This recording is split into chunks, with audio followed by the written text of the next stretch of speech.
Welcome to my YouTube channel. I'm gonna begin a new series of videos about IELTS. In these videos, I will discuss my experience of IELTS with you so that you can score higher in your IELTS test. So let's begin. Today we're gonna look at what IELTS listening test is. First question is, how many formats are there for IELTS listening? There are two types of formats. One is paper-based test.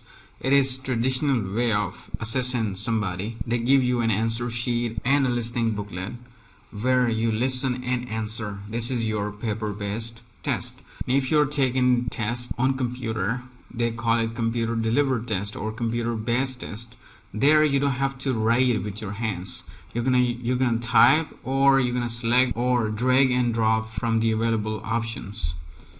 So these are two formats out there.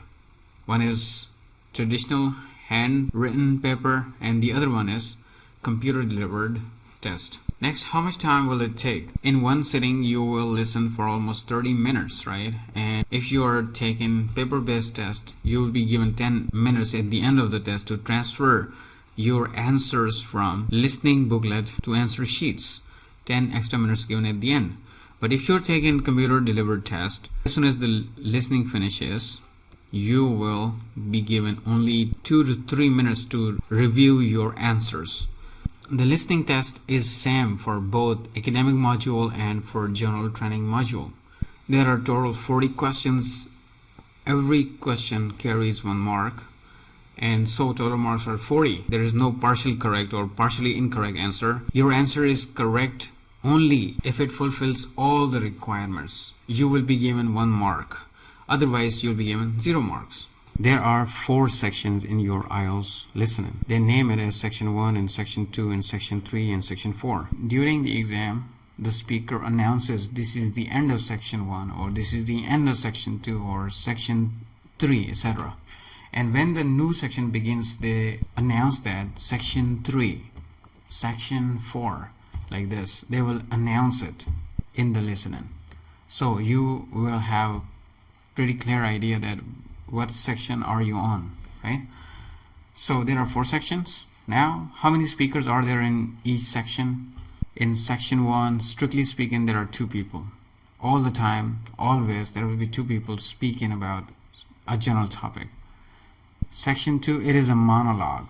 One person speaks about something, about a general topic. It can be a prompted monologue at times. A prompted monologue means somebody's going to ask a question and the answer is given in a very detailed way. It becomes a kind of monologue, right? So a prompted monologue is there at times. And in section 3 we have up to 4 people. There may be 2 people, 3 people, or 4 people speaking on their turns. They will take turns while speaking, right? And in section 4 it is 1 person speaking all the time. It will be a monologue, right? So how many speakers? Here we have 2 people, 1 person, might be 2 people, might be 3 people, might be 4 people, or here always 1. So this is the answer to this question. Second question is, what will be the topic?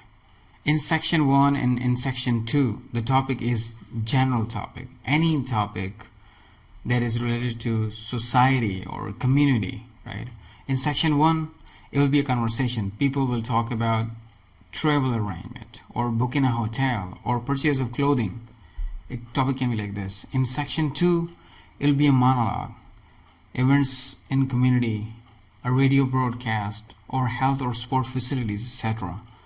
In section 3, there is a conversation between 2, 3, or 4 people. A student might be discussing assignment with the tutor or with class fellows. And in section 4, it is a lecture or training or instructions. Next question is, what will be the context?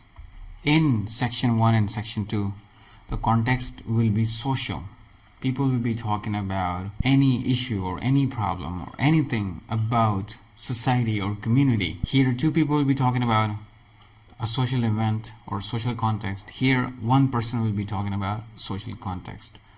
And section 3 and section 4, here 2, 3, or 4 people will be talking about academic context. They'll be talking about training or university or anything related to university or academia. And in section 4, again the text will be academic, right? But one person will be speaking about that thing. Next question is, how many questions are there in each section? All sections are equally divided in terms of questions. Every section has exactly 10 questions. Next question is, which section is the easiest or the difficult? The first one is the easiest. As you go along, your listening becomes more difficult, right? How does it become difficult? They use advanced vocabulary or advanced structures, so that's why it becomes a little difficult. So the first section 1 is the easiest, and section 4 is the most difficult one, right? So that is how this test is divided. Should I use pen or pencil? If you're taking computer-based tests, you don't need pen or pencils, right? There you will type on the screen or you will choose things from the screen.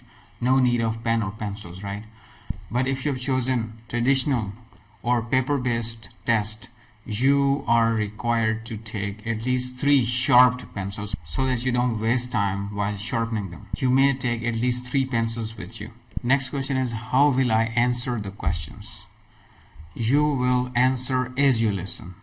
You will be given 2 things. This is called listening booklet. Here all the questions will be there.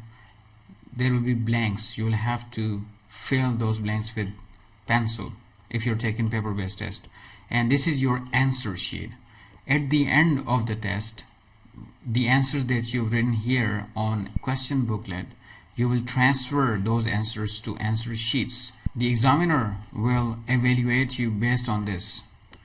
If you've written everything correctly here and somehow you could not transfer your answers here, so you will be given 0 marks.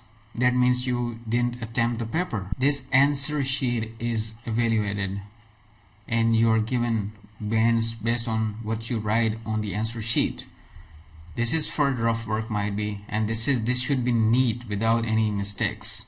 So make sure you write or you transfer your answers correctly. But if you're taking computer delivered IELTS test, you won't be given this sheet nor this sheet. Everything will be on the screen. In the IELTS listening test, you will hear the text only once. They won't repeat it. The recording will not be repeated. So once gone, gone. So you have to pay attention to it. So the next question is, what accent would the speakers speak? IELTS, they choose speakers from these 5 regions. They can be from UK, USA, Canada, Australia, or New Zealand. So make sure that you're familiar with all these accents. They make a lot of difference, right? Now the last question of today's video is, how can I improve my listening? So based on my personal experiences, I've been using this app many years. I've found this app very helpful in improving my listening. So Player FM, it is called Player FM. It is available on App Store as well as on Google Store. So I recommend Player FM. Apart from it, you can also try Google Podcasts. They also have the app. So that is how you can improve your listening. That's it for today. See you in the next video. Thank you.